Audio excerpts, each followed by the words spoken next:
ônibus aquático Sacu. Te afasta pra lá, boi vai nojento. Oh, balancê, balancê, quero dançar com você. Senhoras e senhores, é nesse clima de festa junina que vamos começar o vídeo de hoje em alto astral, voltando até o ano de 1977. As festas juninas de 1977 no Brasil eram um verdadeiro espetáculo de cores, sabores e alegria. Naquela época, as cidades e vilas se transformavam com bandeirinhas coloridas penduradas em cada esquina e fogueiras que iluminavam as noites frias de junho. Era um tempo em que a vida parecia mais simples e as tradições eram vividas com intensidade. As famílias se reuniam para preparar as delícias típicas, como pamonha, milho cozido, pé de moleque e quentão. As crianças, vestidas de caipiras, corriam pelos arraiais, participando das brincadeiras e de pesca e tiro ao alvo. As quadrilhas juninas, com seus passos ensaiados e gritos de anarrie, enchiam o ar da música e da dança, enquanto o som da sanfona, zabumba e triângulo animavam todos os presentes. Os bairros do subúrbio tinham seus próprios arraiais, distribuídos por diversas ruas. Enquanto os adultos conversavam, os jovens flertavam ao redor das fogueiras. Relembrar as festas juninas é reviver um tempo de inocência e encantamento, onde a felicidade estava nas coisas mais simples e a vida fluía com uma doçura que ainda hoje nos aquece o coração.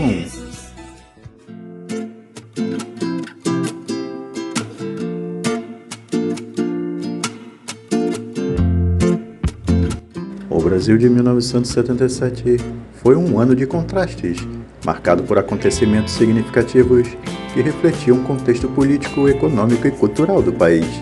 Em meio ao regime militar, o governo do presidente Ernesto Geisel seguia sua política de abertura lenta e gradual, preparando o terreno para uma futura redemocratização.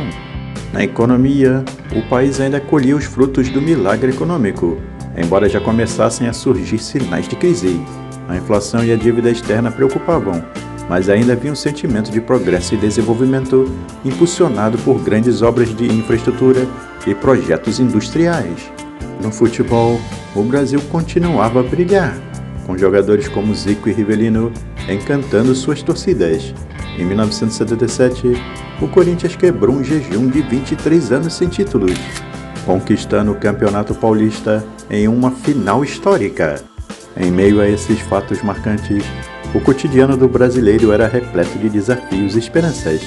As festas juninas, como sempre, trouxeram um respiro de alegria e tradição, unindo comunidades em celebrações que iluminavam as noites frias com calor humano e simplicidade. Ei, você se lembra da minha voz? Continua a mesma, mas os meus cabelos, quanta diferença! É que para eles existe shampoo Colorama. Colorama torna os cabelos leves, macios, brilhantes. Colorama é apresentado em 4 tamanhos, 8 fórmulas diferentes e uma para cada tipo de cabelo. E para mais beleza, creme Rinse Colorama. Quando os cabelos são lindos, tudo é lindo numa mulher. Colorama é... E agora vamos rever os fatos que marcaram o Brasil e o mundo nesse ano de 1977. Falando agora sobre as novelas, ia ao ar no dia 1º de março, às 19 horas, a novela Locomotivas, primeira inteiramente gravada em cores pela TV Globo para este horário. E no dia 6 de dezembro, ia ao ar a novela O Astro, com Francisco Coco como protagonista. Falando agora sobre futebol, o Campeonato Brasileiro de 1977, originalmente denominado Copa Brasil pela CBD, foi a 22ª edição do Campeonato Brasileiro e foi vencida pelo São Paulo, que conquistou seu primeiro título nacional. O ano de 77 também foi marcante em outros aspectos para o Brasil, que tinha o Cruzeiro como moeda.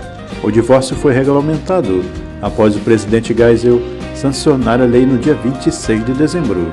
No dia 18 de fevereiro, acontecia o primeiro voo de teste do ônibus espacial Enterprise, acoplado a um Boeing 747, sendo visto pela equipe da Enterprise, nave espacial do seriado Star Trek. No dia 20 de agosto, era lançado a partir da estação norte-americana de Cabo Canaveral, na Flórida, a sonda espacial Voyager 2.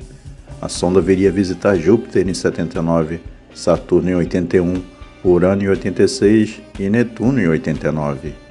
No dia 5 de setembro, cerca de 2 semanas após a sua irmã, é lançada a sonda espacial norte-americana Voyager 1, com o objetivo de estudar o sistema solar exterior. A sonda viria visitar Júpiter em 79 e Saturno em 1980. Em 1977, a literatura, a política e o esporte brasileiro tiveram destacáveis acontecimentos. O Brasil ainda vivia o regime militar e o então presidente Ernesto Geisel fechou o Congresso Nacional por 15 dias durante o mês de abril. Em junho, por 226 votos a 159, a lei que regulamentou o divórcio foi acionada, regulamentada nos últimos dias do ano pelo chefe do Executivo Nacional. Além disso, em 11 de outubro, Geisel sancionou a lei que criou o estado do Mato Grosso do Sul. Na literatura, Jorge Amado lançou a obra Tieta do Agreste, uma das obras mais vendidas, sucesso também na teledramaturgia anos depois. Além disso, Raquel de Queiroz foi a primeira mulher eleita para a Academia Brasileira de Letras. No Carnaval, a Beija-Flor foi campeã no Rio de Janeiro, enquanto a Camisa Verde e Branco foi a melhor escola de samba pela 4ª vez consecutiva em São Paulo. Na televisão, programas memoráveis foram ao ar pela primeira vez, caso dos Trapalhões e do Sítio do Pica-Pau Amarelo. A nota triste ficou por conta da morte da escritora e jornalista Clarice Lispector. Cultuada até os nossos dias, Lispector nasceu na Ucrânia e se naturalizou brasileira com a sua vinda ao país. Alguns filmes de sucesso e até hoje cultuados foram lançados há 40 anos. É o caso dos Embalos de Sábado à Noite, Saturday Night Fever, estrelado por John Travolta. Entretanto, em 25 de maio foi lançado a saga Star Wars, o clássico da ficção científica e um dos maiores sucessos comerciais do cinema norte-americano. Foi lançado em 77 e segue até os nossos dias, com os fãs ao redor do mundo. Outro destaque negativo foi a morte de Charlie Chaplin. Aos 88 anos, o ator, diretor, produtor, humorista e outras aplicações, destaque e principal nome no cinema mudo, morreu enquanto dormia, em consequência de um derrame cerebral, mas já estava bastante debilitado. No esporte, além do título do Corinthians, a Fórmula 1 teve acontecimentos históricos. Em julho, o lendário autódromo de Silverstone marcou a estreia de Gilles Villeneuve, morto 5 anos depois em uma tragédia durante um GP na Bélgica. 1977 também marcou a morte do Elvis Presley. O rei do rock morreu em 16 de agosto, devido a um colapso fulminante associado à disfunção cardíaca. A comoção mundial foi de enormes proporções. Um dos maiores artistas da história da música tem grande quantidade de hits nas paradas musicais, como um dos líderes em vendas de discos, com mais de 1 bilhão de álbuns em todo o mundo.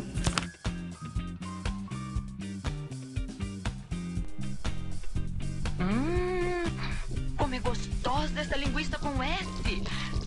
Ué, vocês não sabiam? Essa linguiça não é com C cedilha, é com um S. S de saborosa, de saudável, de sadia. Linguiça com S são todas as linguiças da Sadia. A Guanabara, a fresca, a calabresa, todas uma delícia. Quando você for comprar linguiça, exige a linguiça Sadia.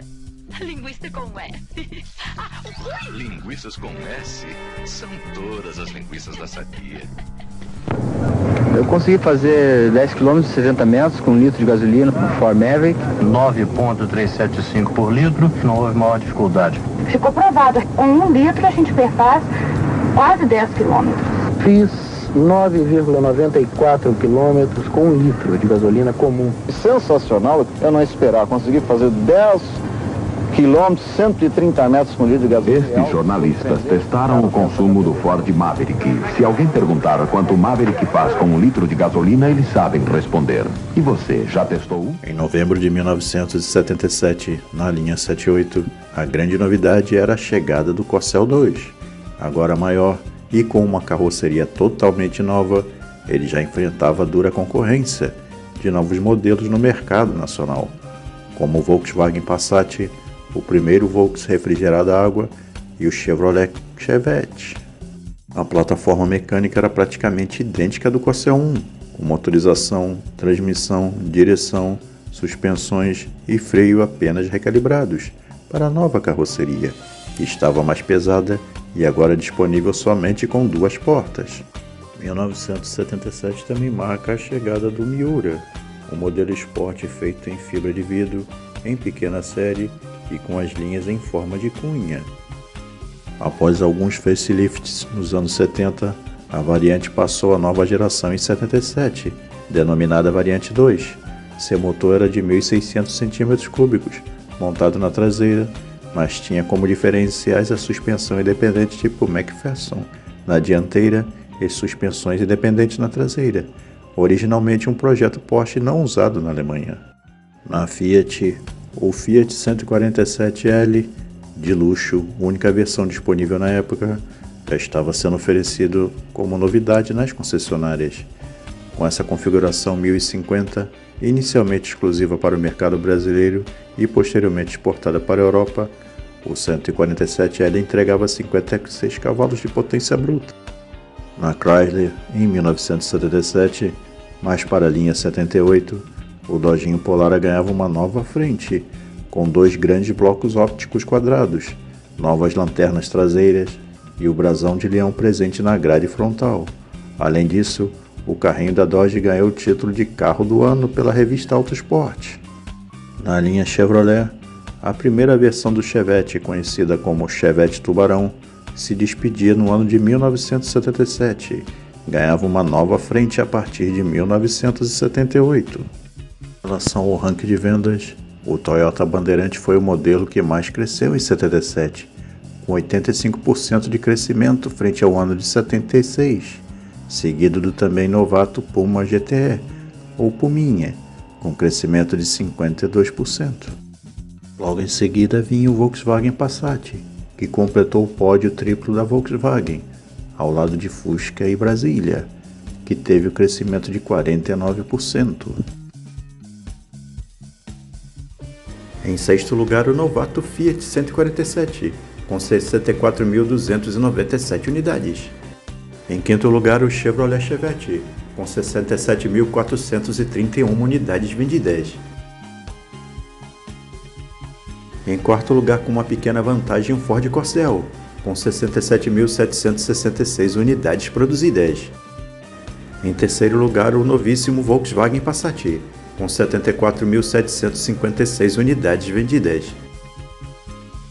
Em segundo lugar, mais um Volkswagen, a Brasília, com 151.986 unidades produzidas. Em primeiro lugar, sempre ele, Volkswagen Fusca, com 161.004 unidades produzidas. Agradecemos a todos por assistirem até aqui nosso vídeo. E não esqueçam de curtir e compartilhar com seus amigos. Se não for inscrito ainda, se inscreva em nosso canal. E até a próxima!